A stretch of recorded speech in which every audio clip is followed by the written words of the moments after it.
Hi hi అండి. అయితే sir మీరు మమ్మల్ని సాగోప్పుడు ఇంటర్వ్యూ చేశారు గుర్తుందా? గుర్తుంది యాక్చువల్లీ.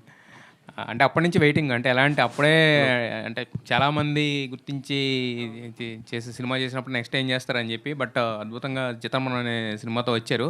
అయితే మీరు మధ్యలో ఇంకో మాట కూడా అన్నారు. అంటే మలయాళంలో ఓకే అయిపోయింది, మలయాళం వెళదాం అనుకున్నప్పుడు లేదు మనం తెలుగు వాళ్ళం, ఫస్ట్ తెలుగులో ప్రూవ్ చేసుకుందాం అని చేశాను. ఇప్పుడు అంటే ఈ సినిమా బయటకు వచ్చింది, అద్భుతంగా గ్రాండ్గా రిలీజ్ చేశారు. బట్ ప్రేక్షకుల దగ్గర నుంచి ఎక్కువ మంది చూడలేదు అనే ఒక చిన్న విషయంలో అప్పుడు అనిపించింది, అనవసరంగా తెలుగులో చేసాం, ఇది మలయాళంలో చేస్తుంటే బాగుండేది అనిపించింది. లేదు సార్, ఎందుకంటే చాలామంది మలయాళం ఆడియన్స్ నాకు ఫోన్ చేశారు సినిమా చాలా బాగుందని. In that way I'm very happy.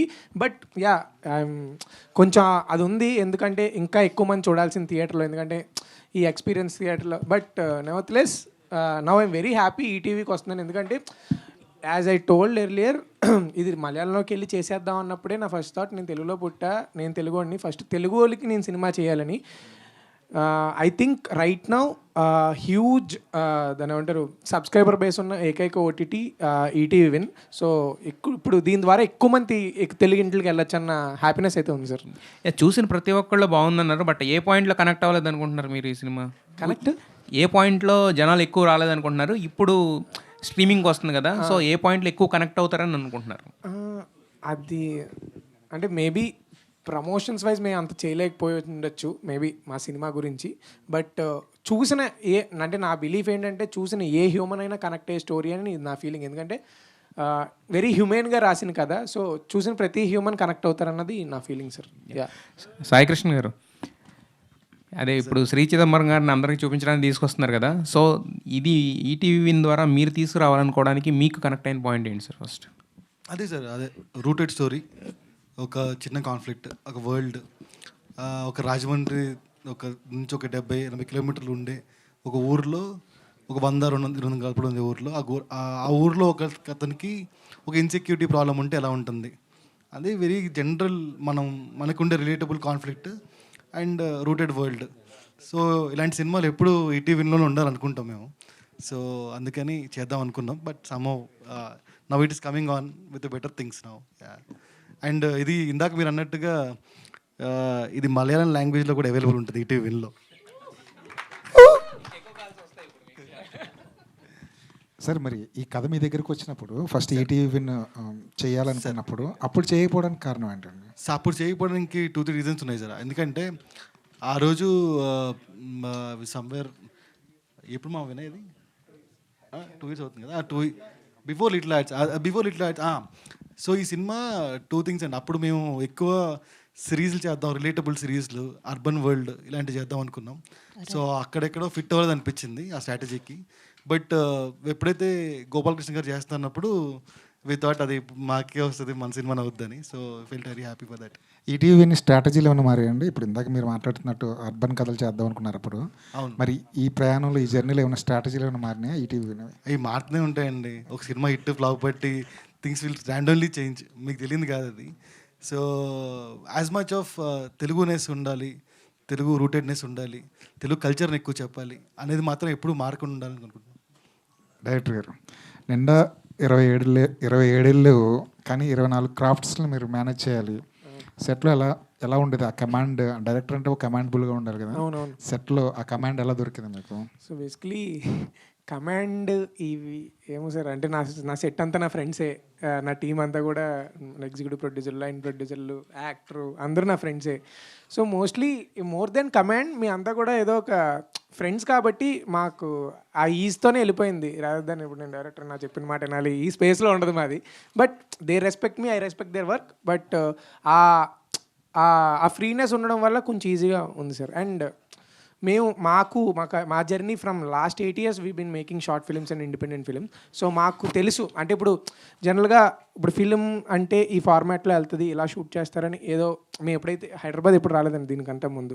So మాకు తెలీదు ఎగ్జాక్ట్ ప్రాసెస్. మాకు ఒక ఓన్ ప్రాసెస్ ఉంది కదా, ఆ ఓన్ ప్రాసెస్లో తీసుకుంటూ వచ్చాం, ఇలా సినిమా అయిపోయింది.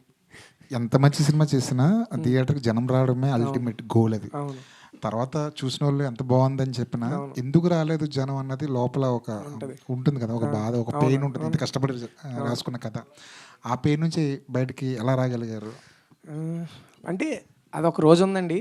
బట్ తర్వాత as we got to know that it's coming on ETV we felt very happy. ఎందుకంటే నేను ఇనీషియల్గా చేద్దాం అనుకున్నప్పుడు కూడా వీఆర్ వెరీ హ్యాపీ ఈటీవీ. ఎందుకంటే ఎక్కువ తెలుగు వాళ్ళకి రీచ్ అవ్వాలి అన్నది సింపుల్గా at the end of the ఒక స్టోరీ టెల్లర్కి ఏంటంటే ఎక్కువ మంది కథ వినడం కావాలి, ఎక్కువ మంది కథను చూడడం కావాలి. సో ఇప్పుడు ఈటీవీకి వస్తుంది అన్నప్పుడు వెరీ హ్యాపీ. ఆ సాడ్నెస్ని తగ్గించింది. All the best. Thank you అండి. సాయి గారు హాయ్ అండి. ఈ 49 ప్యాక్ ఎప్పటి వరకు అంటే ఇది ఏం చెప్తారండి? లైక్ ఇది యాక్చువల్లీ రేపటితో 3 years ఆఫ్ ఈటీవీ అండి. సో అందుకోసం యానివర్సరీ కోసం పెట్టిందండి. All the very best and congratulations అండి. అండ్ ఇంకొకటి ఏంటంటే particularly I just want to talk about music directors of this film Chandu and Ravi.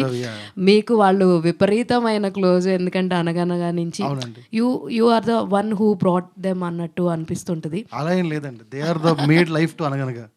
They made life to Anaganaga and they gave life to Shri Chidambaram గారు. నేను వాళ్ళతో మాట్లాడటం జరిగిందనమాట. అప్పట్లో మాట్లాడినప్పుడు ఇలాగ ఈ టీవీ విన్ అని వచ్చేస్తుంటే సారీ వంశీ గారు ఇలా కదా అని అన్నా. బట్ ఇండైరెక్ట్లీ ఇప్పుడు మళ్ళీ ఈటీవీ విన్ తోటే శ్రీ చిదంబరం కూడా రావడం చాలా చాలా హ్యాపీగా ఉంది. అయితే మీరు పొద్దున్న మొన్న మాట్లాడిన మాటల్లో సినిమా పరంగా వచ్చేస్తున్నాము అని చెప్పని అన్నారు కదా సార్. అండ్ నెక్స్ట్ మేము సిరీస్కి కన్వర్ట్ చేస్తున్నాం, అయితే థియేటర్స్లో కాకుండా ఓన్లీ ఈటీవీకే స్ట్రీమ్ చేసేటట్టుగా ఉంటుంది అన్నట్టు మెన్షన్ చేశారు కదా. అండ్ ఆ సిరీస్ ప్రాసెస్ ఎంతవరకు వచ్చిందంటే what you will say? Start చేయాలండి. ఇంకా అంటే ఒక 3-4 సిరీసెస్ జరుగుతున్నాయి. ఇంకెక్కువ సిరీస్ తీద్దాం, లాంగ్ ఫార్మాట్ స్టోరీ చెప్దామని. ఇంకా మంచి ఆస్పిరెంట్ డైరెక్టర్స్ ఎవరు ఉంటే మంచి కథ వస్తే చేద్దామని. సాయి గారు ఆల్ ది వెరీ బెస్ట్ అండి. సార్ సాయి గారు, ఈ ఓటీటీ ఇండస్ట్రీలో జనరల్గా వచ్చే టాపిక్ ఓటీటీ ప్లాట్ఫామ్స్ పర్చేజెస్ గురించి, వాటి గురించి. సార్ పెద్ద ప్లాట్ఫామ్స్ అమెజాన్ అయితే తగ్గించేసినాయి. నెట్ఫ్లిక్స్లో కూడా బాక్స్ ఆఫీస్ వైజ్గా నెంబర్స్ వైజ్గా ప్రైజెస్ పే చేస్తున్నాయి. అవును సార్. కొన్ని లోకల్ ప్లాట్ఫామ్స్ కూడా చాలా తగ్గించేసినాయి. అవును సార్. అంటే ఏంటి future of OTT and industry అంటే ఈ పరంగా? అంటే సినిమాలు ఉన్నంతకాలం జరుగుతూనే ఉంటుందని సార్. అంటే ఎక్కువ థియేటర్ వైపు రిజంబ్లెన్స్ ఎక్కువ ఉంటుందని సార్ నా ఫీలింగ్. అంటే ఒక 3-4 years బిఫోర్ కోవిడ్ ఎలా ఉందో ఇప్పుడు కూడా అలానే ఉండిద్దేమో అనుకుంటున్నాను నేనైతే. అంటే ఈటీవీలో ఇప్పుడు దాకా ఆ సిస్టమ్ లేదు కదా, బాక్స్ ఆఫీస్ లింక్డ్ ఎప్పుడు ఉండదు సార్. ఎప్పుడు ఉండదు సార్. ఓకే. ఎప్పుడు కూడా ఉండదు. ఎందుకంటే మేము ఈ సినిమా చూసే తీసుకున్నాము అండ్ నచ్చి తీసుకున్నాము at the price we arrived at. So మళ్ళీ దానిలో బాక్స్ ఆఫీస్ కలెక్షన్ లింక్ చేయాలి, అవన్నీ చేయాలనుకోవట్లేదు సార్. ఎప్పటికీ చేయం. So straight to cinema price ఏం డిమాండ్ చేసి అది పే చేయడానికి రెడీగా ఉన్నాం. మేము తీసేటప్పుడు కూడా సిరీస్ కానీ సినిమా తీసేటప్పుడు కూడా what ever the content demands ఆ బడ్జెట్ పెట్టడానికి రెడీగా ఉన్నాం. సో 3 years అయింది అంటున్నారు ఈటీవీ. అవును సార్. ఇప్పుడు నెక్స్ట్ లెవెల్లో అంటే ఒక పెద్ద బడ్జెట్ ఫిల్మ్స్ని అప్రోచ్ అవడంలో ఏదైనా కొత్తగా తీసుకోబోతున్నారా, లేకపోతే ఇప్పుడు ఎలా ఉందో స్ట్రాటజీ అలాగే ఉండబోతుందా? ఇలా ఉంటూనే పెద్ద కథ వస్తే పెద్ద బడ్జెట్ కూడా పెడదామని sir. All the best. Thank you sir. Vinay గారు. హాయ్ అండి. సో అంటే మీ ముగ్గురు లైఫ్ శ్రీ చిదంబరంకి బిఫోర్ ఆఫ్టర్ ఎట్లా అంటే మూవీకి మంచి రెస్పాన్స్ వచ్చింది కదా, సో మీకు నెక్స్ట్ ప్రాజెక్టులు కావచ్చు ఎట్లా టర్న్ అయింది మీ ముగ్గురు లైఫ్? అంటే అదే అండి, ఆఫర్స్ అయితే వచ్చాయి, నాకు ఒక 5 offers వచ్చాయి. But I'm writing my next story. అది రాశాక ఏం చేద్దాం ఏంటనేది డిసైడ్ అవుదాం అని చూస్తున్నాను అండి. నెక్స్ట్ మూవీస్లో అలా పట్టుబట్టి ఆయనే హీరో చేస్తారా ఏంటి అసలు? మీకు ఇది మీకు ఫస్ట్లా కనబడుతుంది. ఈడిది నాది 8 ఏళ్ళు కదా, నేను చేసిన 5 షార్ట్ ఫిల్మ్లోనే ఆడో హీరో. సో నేను ఇప్పుడు బయటికి వెళ్ళాలి కదా, సో వేరే వాళ్ళతో చేద్దాం అనుకుంటున్నాను. వంశీ గారు మీరేమంటారు, మీ లైఫ్ ఎట్లుంది? అంటే దీనికోసమే వచ్చామండి హైదరాబాదు. ఇదే ఎక్స్పెక్ట్ చేసి జర్నీ స్టార్ట్ చేసాం కాలేజ్ డేస్ నుంచి. సో చాలా హ్యాపీగా ఉంది. బట్ ఆఫ్టర్ చిదంబరం అంటే 1-2 స్టోరీస్ ఆఫర్స్ వచ్చాయి, అవి వింటున్నాను. అది కాకుండా ఏదో సాధించామన్న కొంచెం ప్రైడ్ అయితే ఉంది. ఆ ప్రైడ్తో చాలా హ్యాపీగా, అంటే మా మమ్మీ డాడీ వాళ్ళు ఫస్ట్లో చాలా కొంచెం భయపడతారు కదా ఆబ్వియస్లీ ఫిలిం ఇండస్ట్రీ అంటే. మా డాడీ ఒకటే చెప్పారనమాట, నువ్వు వెళ్ళు, కష్టపడాలి, కష్టపడతానంటే వెళ్ళు, అండ్ ఆల్సో నువ్వు హ్యాపీ అయితే వెళ్ళు అని చెప్పారు. సో ఐ థింక్ ఇప్పుడు వాళ్ళు కొంచెం హ్యాపీ ఏమో. సాగు అని నా ఇండిపెండెంట్ ఫిల్మ్ చూసాక కొంచెం ఓకే వీడు మంచి ట్రాకే సెలెక్ట్ చేసుకున్నాడు అన్న కాన్ఫిడెన్స్ వచ్చింది. ఇప్పుడు మొత్తం వచ్చిందేమో అనుకుంటున్నాను, మరి వాళ్ళు ఏమంటారో చూడాలి. అదొకటి కొంచెం ఆ ప్రైడ్ అయితే తీసుకుంటున్నా అండి నేను. యా అయితే ఫస్ట్ హైదరాబాద్ వచ్చినప్పుడు ఎవరైనా సినిమాకి టాలీవుడ్లో సినిమా చేయాలంటే ఇక్కడికే వస్తారు. సో ఫస్ట్ హైదరాబాద్ వచ్చినప్పుడు ఎట్లా అనిపించింది ఒక మూవీ కోసం? అది చాలా డిఫికల్ట్ అండి. అంటే ఏం తెలీదు అసలు, fish out of the bowl అన్నట్టు ఏమీ తెలీదు. ఒక ఎగ్జాంపుల్ చెప్పాలంటే ఇప్పుడు ప్రొడక్షన్ హౌస్లు కానీ లేదు అంటే ఓటీటీ ప్లాట్ఫామ్స్ ప్రొడక్షన్స్ కానీ ఎక్కడికైనా వెళ్ళి యాక్టర్ అని చెప్తే ఇక్కడ చాలా యాక్టర్లు ఉన్నారు అంటారు. లేదండి నేను మంచి ఇండిపెండెంట్ ఫిల్మ్ చేశాను, మంచి పెర్ఫార్మర్ అంటే చాలామంది ఉంటారు ఇక్కడ అంటారు. సో అట్లా మనకు ఆ గేట్ లోపలికి కూడా ఎంట్రీ ఉండదు. Because we're no one, I don't have any I'm not complaining on that. ఆ గేట్లో కూడా మనకి ఎంట్రీ ఉండదు. కట్ చేస్తే మన డ్రీమ్ను మనం గట్టిగా ఫాలో అయితే మనకు కావాల్సింది మనకు వస్తుంది అంటారు కదా. కట్ చేస్తే ఇండియాస్ బిగ్గెస్ట్ ఓటీటీలో నా సినిమా రిలీజ్ అవుతుంది. థియేటర్లో చాలా సక్సెస్ఫుల్గా రన్ అయ్యి మళ్ళీ ఇక్కడికి వచ్చింది. సో యా అప్పుడు చాలా డిఫికల్ట్గా ఉంది. ఇప్పుడు కొంచెం పేస్ కొంచెం రిలాక్స్డ్ పేస్లో వెళ్తున్నా. యా సాయి గారు, సో 3 years అవుతుంది కదా ఈటీవీ విన్ వచ్చి. సో కంపేర్ చేస్తే వేరే ప్లాట్ఫామ్స్తో కంపేర్ చేస్తే కనుక మీరు వచ్చినప్పుడు పెద్దగా రెస్పాన్స్ లేదు, కానీ ఇప్పుడు ఈ 3 yearsలో మాత్రం చాలా చేంజ్ అనేది కనిపిస్తుంది. నెక్స్ట్ ఎలా ఉండబోతుంది ఈటీవీ విన్? అంటే ఆయన దేనిలో అడుగుతున్నారని నాకు అర్థం కాదు. సారీ. కంటెంట్ పరంగా కావచ్చు, ఇలానే బిజినెస్ ఉంటుందండి. పరంగా కావచ్చు, మార్కెటింగ్ పరంగా అన్నీ. ఆ బిజినెస్ అనేది మనమేం ఎక్స్పెక్ట్ చేయలేమండి. బట్ ఏప్రిల్ నుంచి మంత్కో సినిమా వస్తుంది. Every director is debut director. So మా ఏప్రిల్ నుంచి నెక్స్ట్ 2077 మార్చ్ వరకు ఎవ్రీ మంత్ సినిమా వస్తుంది. అండ్ మధ్యలో సిరీస్ కూడా వస్తాయి. అండ్ వచ్చే 12 డైరెక్టర్స్ కొత్త వాళ్ళే అండి. సో అన్ని డిఫరెంట్ సబ్జెక్ట్స్, అన్నీ తెలుగు రూటెడ్నెస్ ఉన్నాయి, తెలుగు కల్చర్ ఎన్హాన్స్ చేసాయి. ఒక తెలుగు సినిమా అంటే ఇలా ఉంటుంది అని చెప్పే సినిమాలే. సో ఆ వరల్డ్ బిగ్గర్ థింగ్స్ అని చెప్పలేను, కానీ ఒక మంచి feel good cinema ETV cinema అంటే ఒక అందరూ ఫ్యామిలీలో ఇంట్లో అందరూ కూర్చొని హ్యాపీగా చూసే సినిమాలు అయితే మీకు 100% ప్రామిస్ చేస్తాము. And next 12 cinemas will be good things from our side అండి. సాయి గారు, మేము భారీ బడ్జెట్ సినిమాలు ఈటీవీ నుంచి ఎక్స్పెక్ట్ చేయొచ్చా? అదే అండి, కథ డిమాండ్ చేయాలి, బడ్జెట్ని మేము అడగకూడదు. అలాంటి కథలు వచ్చినప్పుడు ఖచ్చితంగా డెఫినెట్లీ అండి. సాయి గారు సార్, ఇక్కడ మీరు ప్రొడక్ట్ చేస్తున్నటువంటి సినిమాలు కొన్ని థియేటర్లో రిలీజ్ చేస్తున్నారు కదా. అవును సార్. అవును సార్. ఆల్రెడీ మనకి మయూరి సంస్థ ఉంది డిస్ట్రిబ్యూషన్. అవును సార్. అది దాని నుంచి కాకుండా బయటకు వెళ్ళడానికి కారణం ఏంటి? అలానే మన ప్రొడక్షన్లో చేస్తున్నప్పుడు ఉషా కిరణ్ మూవీస్ని ఎందుకు యాక్టివేట్ చేయట్లేదు అనేది?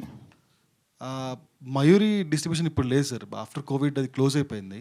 ఓకే. సో మనం ఇన్ని సినిమాలు చేస్తున్న తర్వాత రివైవ్ చేద్దాం థాట్ కూడా ఒకటి ఉంది, డిస్కషన్ నడుస్తుంది.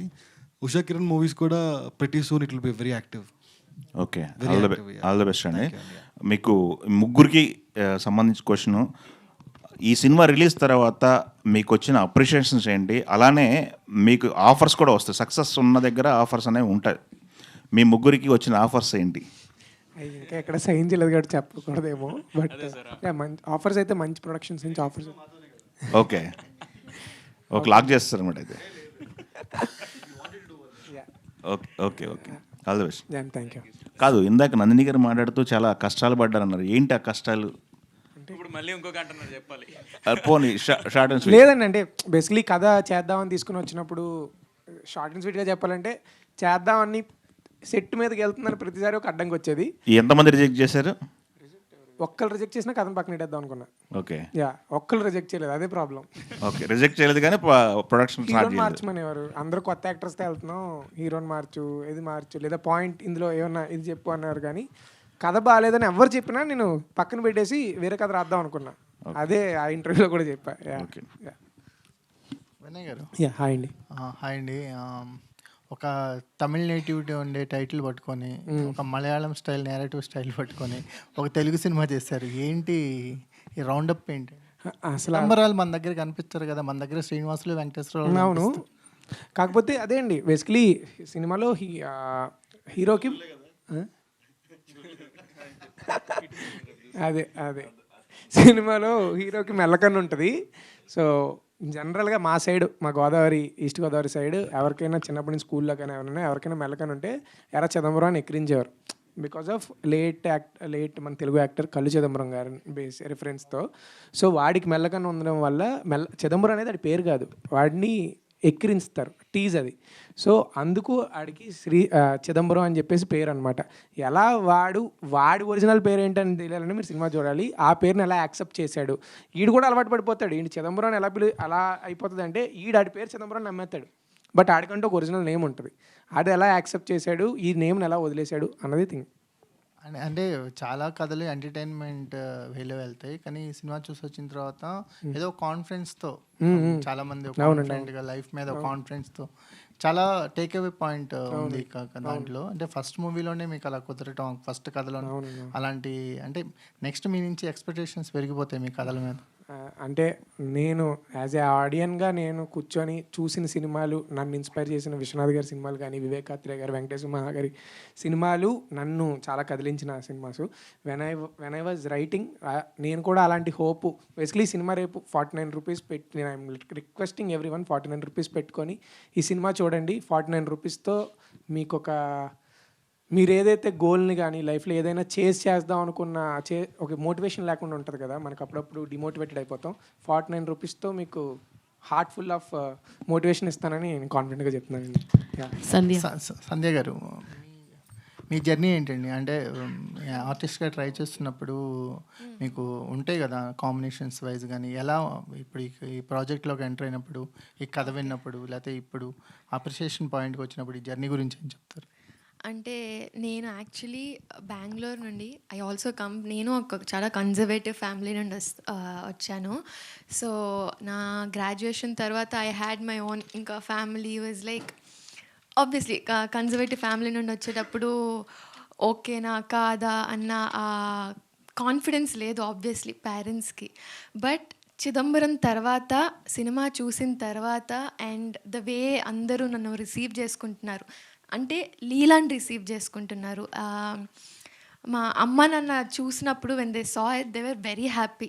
నౌ వాళ్ళే చెప్తున్నారు గో అహెడ్, వదలద్దు, దిస్ ఇస్ సో గుడ్. ఎవరికి ఇలా ఇంత జెన్యూన్ లవ్ దక్కడం ఇస్ వెరీ రేర్. సో అందుకే this is one big thing for me. అలాంటి ఫ్యామిలీ నుండి వచ్చి అమ్మ నన్ను యాక్సెప్ట్ చేయడం అన్నది is very big thing. And also I'm happy Leela is accepted and I'm somewhere కొంచెం నాకు ఆ కాన్ఫిడెన్స్ వచ్చింది, okay I can survive through, people are recognising my work అన్నది. సో ఐఎమ్ హ్యాపీ అండి. I'm looking for more good stories. Yeah Sandhya గారు, so cinema నేను చూసాను, ఆ రోజు మీతో మాట్లాడడం జరిగింది. అండ్ ఇక్కడ కూడా మీ ఎమోషన్స్ అర్థమవుతున్నాయి, అంటే మీరు ఏ ఫేజ్ నుంచి ఎలా టర్న్ అవుట్ అయ్యారు ఏంటి అన్నది అర్థమైంది. అయితే ఇందాక ఆల్రెడీ అడిగేసారు question, but what is the best compliment you receive till now after cinema? అంటే మీకు బాగా గుర్తుండిపోయి, ఇందాక ఏం చూసారా నందిని రెడ్డి గారు ఇలా మెసేజ్ చేశారు అనగానే ఎలాగ రిజిస్టర్ అయిపోయింది, అలా మీకు రిజిస్టర్ అయింది ఏంటి? కాంప్లిమెంట్ అంటే దెర్ ఆర్ అ లాట్ అండి, there are a lot actually. But the best compliment I would say is premieres టైంలో రవి కిరణ్ కోలా గారు యాక్చువల్లీ వచ్చారు. It wasn't a compliment actually. Above words, when he walked out, he just held my hand, it'll shake hand ichi. He said nothing, but I could see everything, like that he really liked the performance. I think that's what was the best. Chala mandi chepparu. And one more చాలా అంటే నాకు ఇలా గుర్తుండిపోయింది is మాకు వైజాగ్లో premieres జరిగింది. అక్కడ ఒక aunty, she is little like 40s ఆ ఏజ్లో అనింది. She came, she was like మా రాజమండ్రి అమ్మాయిలనే చేసావమ్మా, లీలా మా అమ్మాయి అన్నట్లు షీ గేవ్ లైక్ చాలా జెన్యూన్గా చెప్పింది. So that's something will always stay with me. All the very best and Vamshi. ఈ సినిమాకైతే కళ్ళు ఎలా పెట్టుకొని హెడ్ఏక్లు తెచ్చుకున్నారు, మరి నెక్స్ట్ సినిమాలకు కూడా ఏదన్నా ఒక డిఫెక్ట్ ఉంది చేస్తావా అంటే అవి కూడా రెడీగా ఉన్నారా ఏంటి? డెఫినెట్లీ అండి, బేస్డ్ ఆన్ ద స్టోరీ. నాకు చాలా ఇష్టం యాక్చువల్లీ, కొంచెం యాక్టింగ్ కోసం లేదంటే ఆ మూడ్లోకి వెళ్ళడం కోసం ఒక 2-3 స్టెప్స్ డీప్గా వెళ్ళే డీప్గా వెళ్ళే యాక్టర్సే నా ఇన్స్పిరేషన్స్. అలాంటి వాటిని చూసి ఒకటి అమ్మ ఎంత చేస్తారా యాక్టింగ్ కోసం అన్న షాక్లోనే, ఆ మూమెంట్లోనే నాకు కోరిక కలిగిందని చెప్పొచ్చు, that I want to become an actor like that అని. డెఫినెట్లీ చేస్తాను, అందులో ఉంది. All the very best. Thank you so much. Thank you అండి. Thank you sir, thank you so much sir. Thank you so much అందరికీ. Thanks for coming and yeah.